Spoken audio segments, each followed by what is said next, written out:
came across this very interesting story about a man called Kimball. Apparently he was a Sunday school teacher who just wanted to serve God. He would show up to church every Sunday and serve faithfully in teaching the little children about Jesus Christ. He was a Sunday school teacher who had a great passion, who wanted to do more than just doing it on Sundays.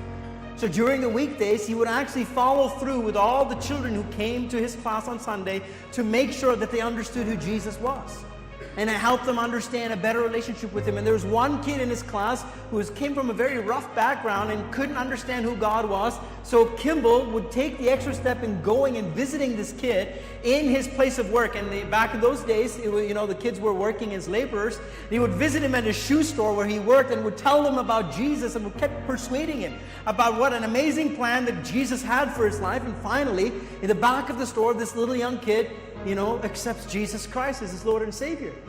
And his name was D.L. Moody, an amazing man of God. And because someone called Richard Kimball decided he was going to pursue him. But here's the interesting thing.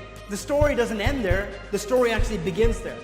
Because D.L. Moody received this incredible salvation experience and says, I got to do something about it, quits his job, and begins preaching the gospel. And God uses D.L. Moody to go throughout the whole world. And when D.L. Moody was traveling in the United States, there was a man called Wilbur Chaplin who hears the message of D.L. Moody in one of the evangelistic crusades and responds to the message and says, I gotta do something for Jesus. And Wilbur Chapman then begins to preach the gospel himself. And while Wilbur Chapman is preaching the gospel, a baseball player who was well known in America listens to the message of Wilbur Chapman. At the end of his crusade, he comes up and gives up his life to Jesus. And his name was Billy Sunday.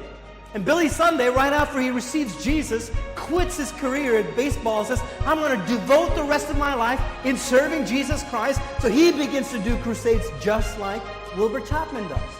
And as Billy Sunday begins preaching the gospel, a man called Mordecai Ham, who is a very astute gentleman, who is very refined, who is seated in his crusade, hears the message of Jesus Christ, stands up and gives his life for Jesus Christ. And this guy, Mordecai Ham, goes to a little town called Charlotte in North Carolina, and he's preaching the gospel in a tent crusade meeting. And there's a bunch of kids who were standing outside, and they were saying, we got to go in there, and we're going to cause trouble tonight in that meeting. And in that bunch of friends, there was one kid who didn't want to cause trouble, but he just wanted to see what would happen when they caused trouble.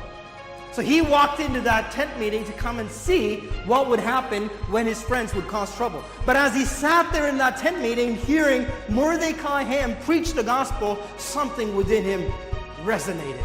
And he said, I got to respond to this. So he went the next night, and then next night when he heard the gospel, he went up to the altar and gave his life to Jesus Christ. His name was Billy Graham.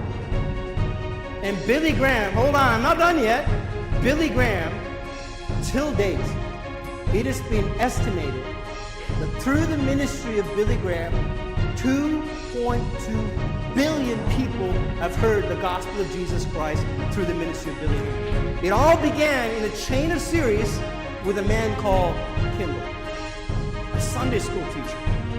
Of all people, who said, I'm going to be devoted with the gifting that God has placed in my life. I'm going to do it every Sunday sincerely. I'm going to go out of my way and I'm going to tell these kids about Jesus. And what he started ended up reaching 2.2 billion people and more, because we're not taking into account all the other people who got saved through all the other evangelists who were saved in the process as well. Never underestimate what God can do through a simple act of service that you do for his kingdom. You need to recognize that what God has given, whether you think it's significant or not, in God's eyes is absolutely significant.